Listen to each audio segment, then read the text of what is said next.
Майкл Пейдж жатыру мүмкін емес, әрі талант. Жартылай орта салмақтағы британдық жекпе-жектің әр түрлерінде өзінің ерекше таланты мен жеткізу жағынан танымал болды. Және әрине оның ішіндегі батыл нокауттар жайлы айтсақ кем болмайды. Venom лақап атауы айтылғанда Bellator'да қазіргі MMA әлемінде ерекше жарқын шамшырақ еді. Бүгін біз оның барлық маңызды сәттері мен ондаған күшті сілкіністерге толы жауапты соққыларын еске алатын боламыз. Олай болса, кеттік.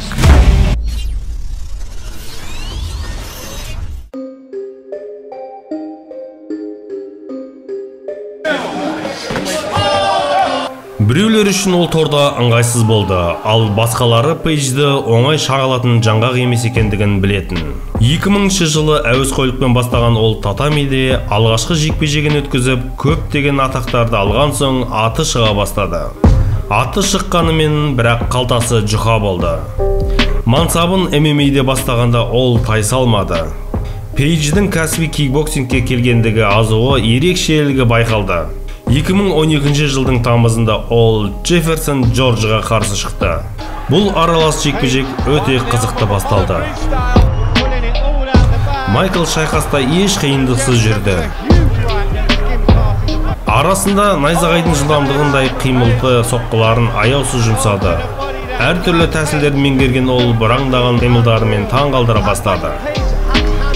Майкл қарсыласы бұндай қимылдарға ерекше билеріне дайын емес екендігін түсінді.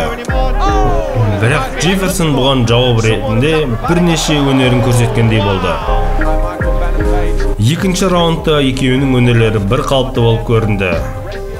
Майклдың шабуылды соққылары тие бастағаны Джефферсонды алаңдатты. Басын бимен бастаған Майкл осы өнерінің нүктесін нақты шабуылымен әдемілеп қойды. Бұраңдаған қимылынан Джефферсон қалай еденде сүзіп қалғанын өзі де түсінбей қалды. Криспиде ерекше стилімен мына бір нокаутын естен шығару мүмкін емес. Алғашқы қарсыласы Бен Дишман Майклдың қандай адам екенін білмеген өкінішті болды. Алғашқы кезден бастап Бен Майклдың аяғын аңдумен болды. Бар ойы күреске тарту сондағысы. Бірақ күрес жағынан Майкл жақсы білетін. Орнынан тұрған ол бірден бұраңдаған қимылына көше бастады. Соққылары Беннің басына тиіп, көзін ашқандай болып көрінді. Өзінің формасын жоғалтқан Дишман қорғанысқа көшті. Осыны күткен Пейдж бұраңдаған биімен халыққа ұнай бастады. Беннің миы тек Майклдың аяғын құшақта дегендей болды ма, қайта-қайта шабуылы сәтсіз аяқталды. Майкл алдамсырап тұрып Бенді торнадо соққысымен ұйқыға жібергендей болды. Бұраңдап тұрып бір айналыммен жасаған соққысы Бенді еденді құшақтауға келді. Осы бір әдемі соққысынан кейін Майкл елдің назарын өзіне аударды.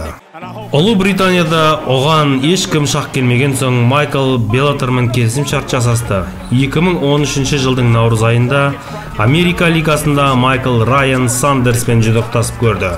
Сандерс Майклды ары қуалады, бері қуалады. Ақыры ерні мен еденді сүйіп тыңды. Бар жоғы 10 секундтың ішінде болған бұл сұмдықтан кейін Bellator алқалары нағыз жұлдызды тапқандай қуанды. 2014 жылдың мамыр айында Рикки Рейнимен кездесуі Майклға өте ауыр болды. Снайпер лақабатымен танылған Рикки Майклды көп ойландырды. Себебі Риккиде 5 нокауттық жеңіс, 9 жалпылай жеңіс кез келген қарсыласты ойландырмай қоймайды. Алғашқы раундта бір қалыпты жүріп жатты. Алыста, арпалыста арасында күресті, бірақ нақты еш нәрсе білінбеді. Майкл әбден зерттеп алған соң баяғы ескі әдетіне көшті. Бұраңдаған қимылынан кейін Риккиде бір алаңдаушылық байқалды.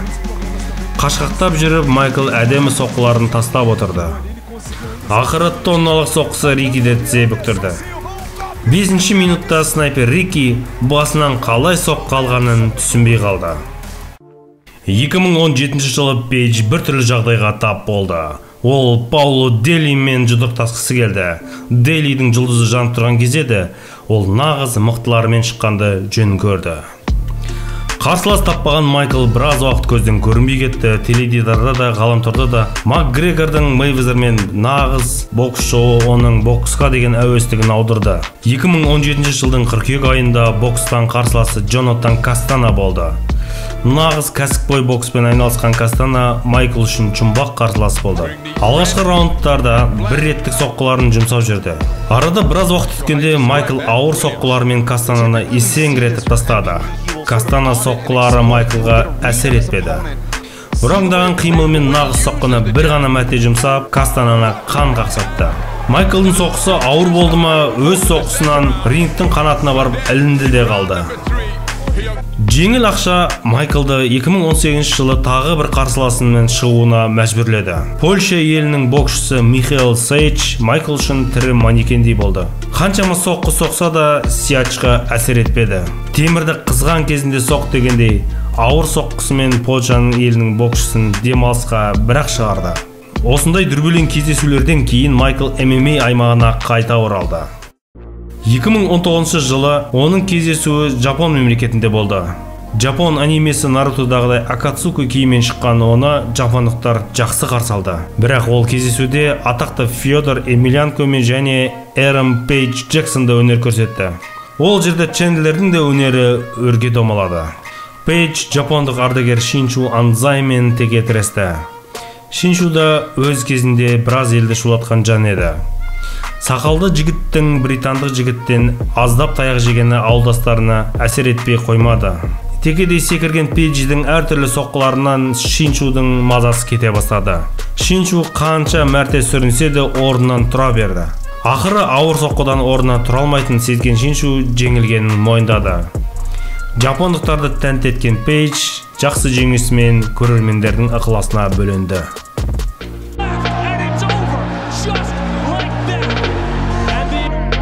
Майклдың Руди Бирспен кездескен кездесуін айтпай кету қателік болар. Руди Бирстің мықты екенін елдің барлығы білетін. Талай қарсыласын қан қақсатқан ол Пейджді оп-оңай жеңетініне сенімді болды. Пейдж сол баяғы әдісімен бұраңдаған қимылымен соққылап жүрді. Әрбір шабуылынан ол оп-оңай құтылып кете берді. Қолының керемет алдамшы қимылымен ол Рудиді сан соқтырды. Шабуылға шыққан Руди қарама-қарсы соққыдан шалқасынан құлады.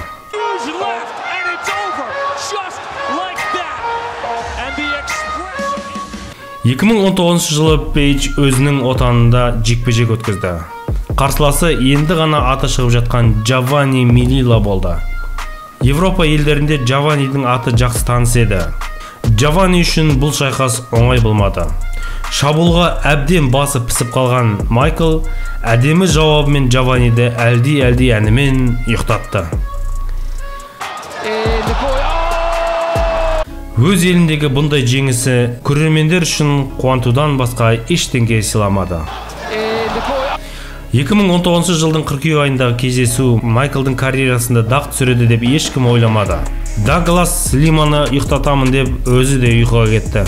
Бірақ бұл жеңіліс Пейдждің еңсесін түсірмеді. Өз-өзіне келген Майклге Лига Ричард Келли деген қарсыласта келді.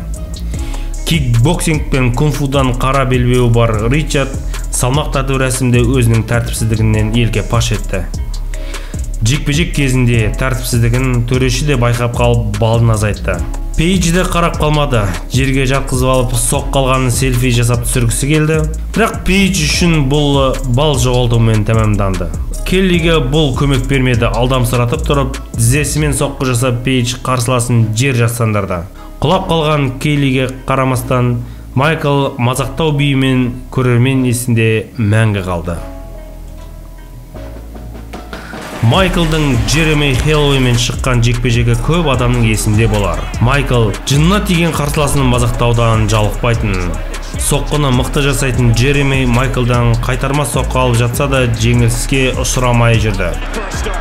Ақыры ауыртпалық әдісімен, яғни Ахилла кілті әдісімен Джеремидің аяғын сындыра жаздады. Аяғы ауырып жатқан Джеремиге қарап тұрып, сол сияқты түрін келтіріп мазақтаумен болды.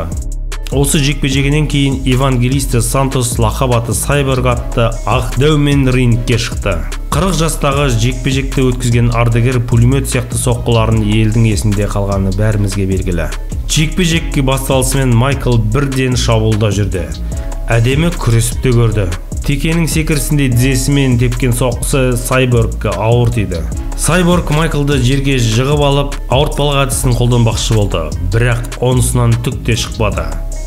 Келесі раундта Майкл ерекше әдісімен тепкілеп те көрді. Осы бір әдісіне алданған Сайборг Майклдың соққысынан басын жарып, бірақ тоқтады. Осы бір соққыдан кейін Сайборг спорттық мансабын аяқтады. Пейдждің бұл соққысы жыл нокаут соққысына номинациясына кірді. Өзінің еңбекқорлығымен осындай дәрежеге жеткен Майкл алдағы уақытта да ерекше жеңістерімен таң қалдыратынына кәміл сенеміз. Достар, сіздерге бұл ролик ұнаса тіркеліп кетсеңіздер, нұр үстіне нұр болар еді. Себебі сіздерден келген тіркелім мен үшін үлкен шабыт.